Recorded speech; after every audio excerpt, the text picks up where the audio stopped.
Hello, everyone. In this video, we're going to be dealing with Act 1, Scene 1 of Shakespeare's Othello, the play that we have assigned for the latter portion of this course. At the end of the video, we're going to have a discussion of the Orwell in-class work replacement assignment that has been posted on Omnivox. Much of what we're going to do in this video is essentially read through different specific portions of the text and break them down, analyze them, discuss them in relation to the central ideas that Shakespeare is attempting to explore in this work, connected to some of the subjects that we've identified in We Wear the Mask and some of the other texts that we've studied earlier on in the course, and discuss characterization and the nature of the plot. I'm going to be reading different portions of the text and breaking it down in order to help you understand what's going on at each of these different moments in the play. The play begins in media res, or in the middle of things. So we're introduced to characters and situations about which we know nothing. And it behooves us to ask ourselves why Shakespeare would adopt this approach. Why is he introducing us to Rodrigo and Iago in the middle of a conversation dealing with a third character about whom we know nothing? We don't know Iago or Rodrigo themselves, so we're left in an uncertain position relative to our relationship to these characters and their relationships with each other. Through their initial exchange, we understand that Rodrigo and Iago hate a third character who we go on to find out is Othello, the general of Venice. Iago claims that he hates the Moor, or Othello, because he has been passed over for promotion. And much of the initial exchange pertains to the reasons for Iago and Rodrigo's mutual loathing of Othello. Iago, in line 7, goes on to say, "Despise me if I do not hate him. Hate me if I do not hate Othello as much as you. 3 great ones of this city in personal suit to make me his lieutenant, off cap to him, and by the faith of man I know my price. I am worth no worse a place. But he, as loving his own pride and purposes, evades them with a bombast circumstance, horribly stuffed with epithets of war."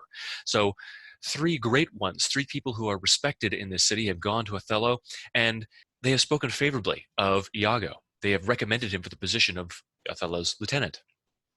But he ignored them and selected Michael Cassio. Now, the reason for Iago's hatred towards Michael Cassio and the reason that he believes that Michael Cassio is unsuited for his position is, as he says, "Who was this who gained the promotion? One Michael Cassio, a Florentine, a fellow almost damned in a fair wife, that never set a squadron in the field, nor the division of a battle knows more than a spinster, unless the bookish theoretic. Mere prattle without practice is all his soldiership." So Michael Cassio, according to the perspective of Iago, is a man who has book learning but no practical experience. In other words, he can talk a good game because it has a tremendous amount of education, but he's got no game. He hasn't actually proven himself on the field of battle. And the reason that he gained this position is that, why, there's no remedy for it. Iago continues in line 34. "'Tis the curse of service, preferment goes by letter and affection, and not by old gradation, where each second stood heir to the first. Now, sir, be judge yourself whether I am in any just term assigned to love the more."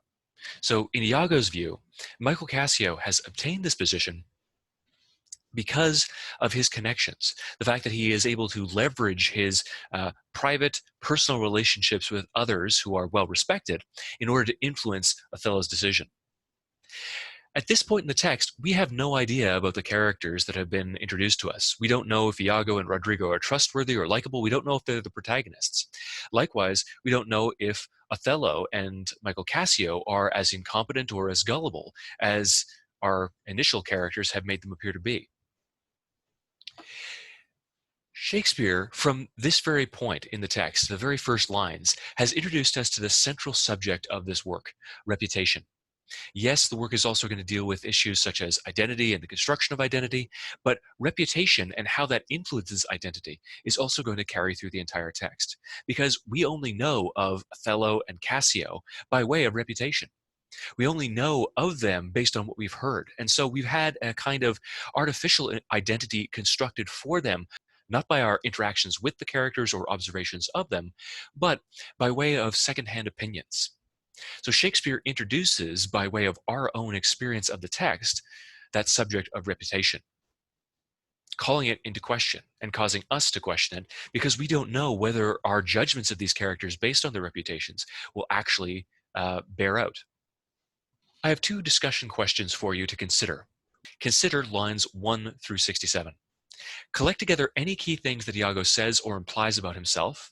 Include anything that reveals something about his character or motivations. What do we know about him from these initial exchanges?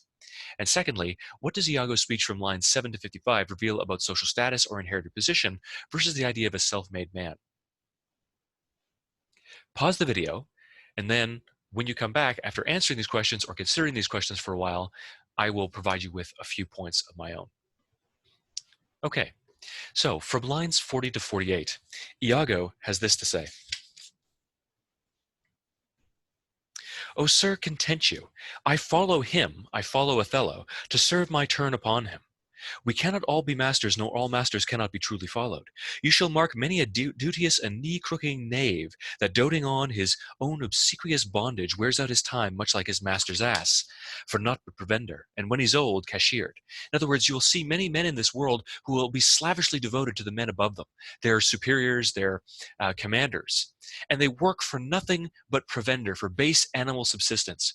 So he's saying that these men are barely men at all. Others there are, who, trimmed in forms and visages of duty, keep yet their hearts attending on themselves, and throwing but shows of service on their lords, do well thrive by them. And when they have lined their coats, do themselves homage. Homage essentially means praise, or the offering of respect. So, Iago contrasts two different kinds of people. Honest, hardworking people who get no reward for it, and duplicitous individuals who will serve their masters only to line their own coats with money, to line their own pockets. And then, when they have done so, will turn upon their masters and destroy them. Such a one, Iago says, I do profess myself. So we've learned something important about Iago here as a character. And this helps us to answer both questions. Iago is not who he appears to be. He is constantly adapting and shifting, changing the external signs of his identity in order to best manipulate situations and to control them.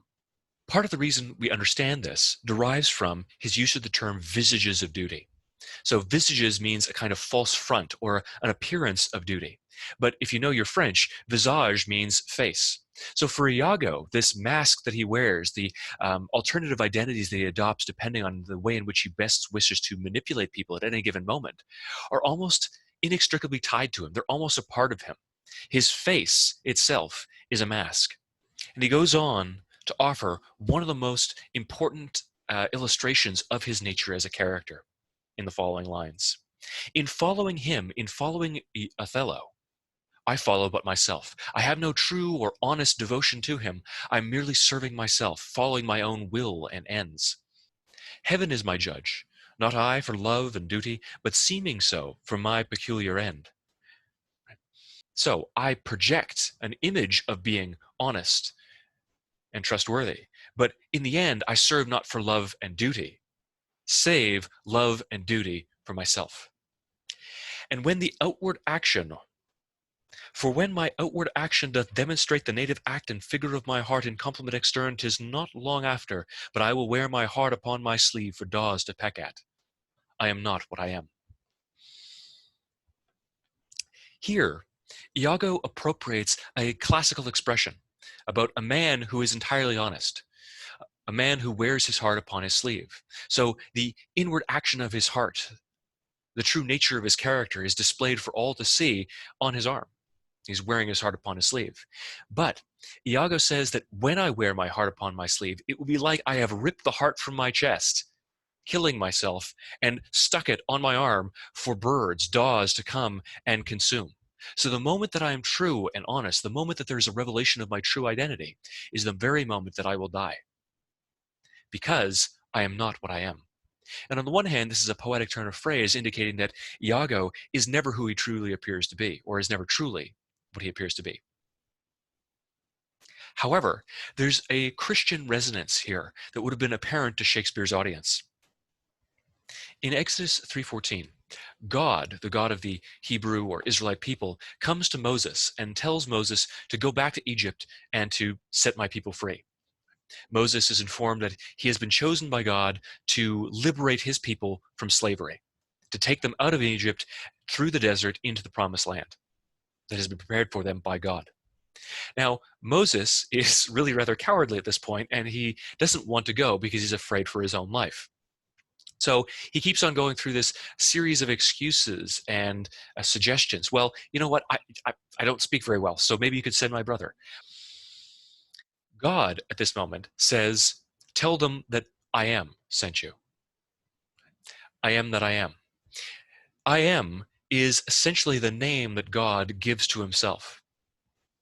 So Iago's appropriation of that phrase associated with the Hebrew and Christian God frames him as the antithesis to the Christian God. I am not what I am. Rodrigo and Iago then come up with a plan to destroy Othello, or at the very least to injure him, to harm him. They say, let us go to Desdemona's father. Desdemona, as we find out, has married Othello in secret. She has left her father's care, married Othello, and joined with him.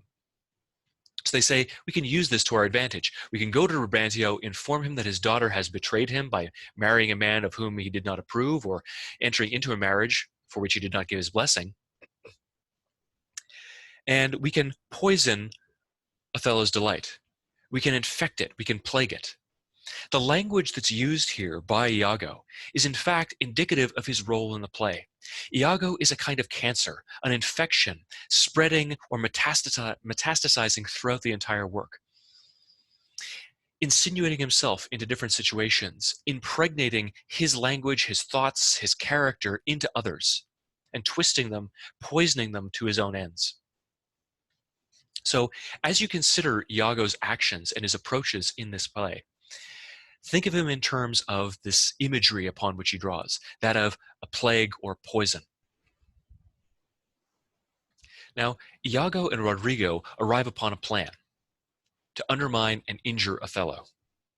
They effect this plan by going to Brabantio in the middle of the night. Oh, Brabantio, Signor Brabantio, ho!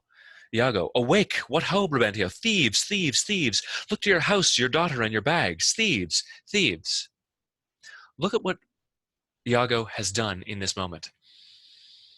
As he awakes Brabantio in the middle of the night, he says, look to your house, your daughter, and your bags. He's reduced Desdemona, Brabantio's daughter, to the status of possession. He has associated her with these different possessions that can be taken from him physically. And so, in so doing, he has diminished her unique humanity.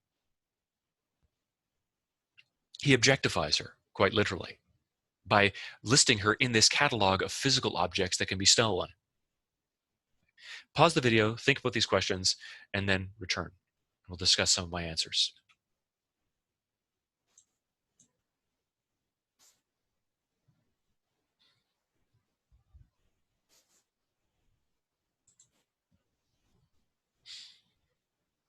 Okay, so in line 88, you'll have noticed that there's a great deal of reductive animal imagery here.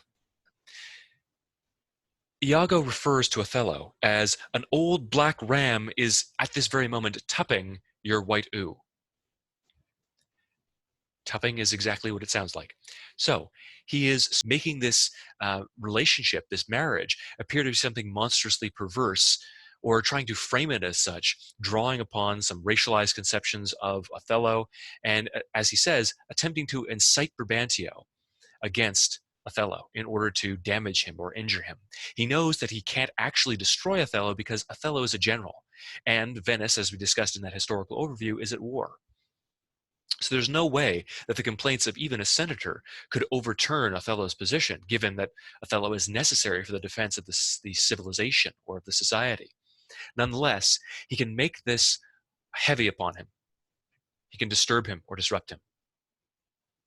So we had this repeated imagery of animality, reductive animality, as Iago is attempting to strip humanity away from the other characters like Othello and Desdemona, reducing them to their animalistic state of being. But we also have this idea about the tainting or the violation of something that is pure and innocent, that pure, perfect white lamb. Iago draws from some of these historical relationships between England and the Barbary pirates. So he says in line 108, Swoon, sir, you are one of those that will not serve God if the devil bid you. Because we come to do you service, and you think we are ruffians, you think that we're sort of drunkards in the middle of the night. You'll have your daughter covered with a Barbary horse. You'll have your nephews neigh to you. You'll have coursers for cousins and jennets for Germans. So Iago at this moment draws upon concerns regarding miscegenation, which is essentially interbreeding between the races.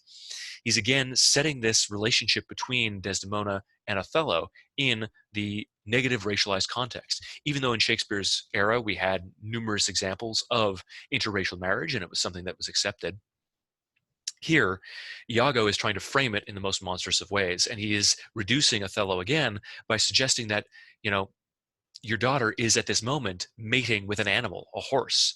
And because of this, your grandchildren that are produced from this horrific union are going to be different breeds of horses themselves. They're not going to be fully human. Brabantio responds to this aggressively, "What profane wretch art thou?" So he's disgusted by Iago's insinuations. But I'd like to return for a moment to line 88. Your heart is burst and you've lost half your soul. Even now, very now, an old black ram is tupping your white ewe. Again, if we think about this in terms of the Christian connotations and Christian's context, the lamb is a powerful, potent, and repeated symbol throughout the scriptures. For instance, in John 10, there's a parable of the good shepherd who seeks out the lost sheep. So the good shepherd, that is Christ, going out in the world, seeking after those who are lost, to restore them and to return them to this place of safety. The innocent sheep being brought back in.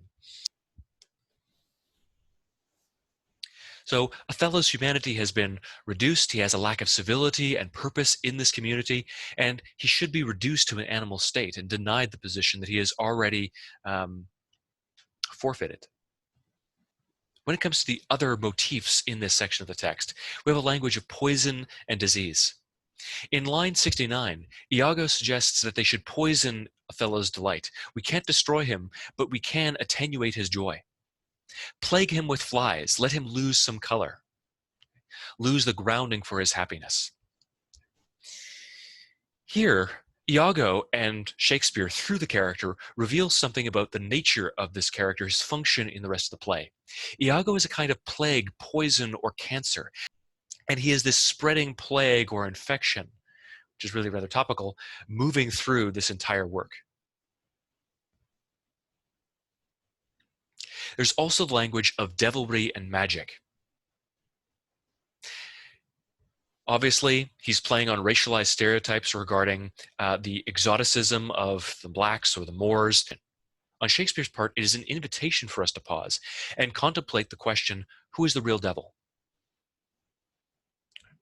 On the surface, based on these stereotypical color associations, black and white, good and evil, and also in these racialized stereotypes, Othello is connected to devilry. And yet, Iago is the one who is this poisonous, metastasizing influence in the play. Now I'd like you to think about lines 68 to 143. Think about the way in which Iago and Rodrigo share information with Brabantio. Then try to explain the contrast in the ways in which Iago speaks to Brabantio and the way in which Rodrigo speaks to him. And how does Brabantio's attitude towards Rodrigo change in the course of the scene? Why?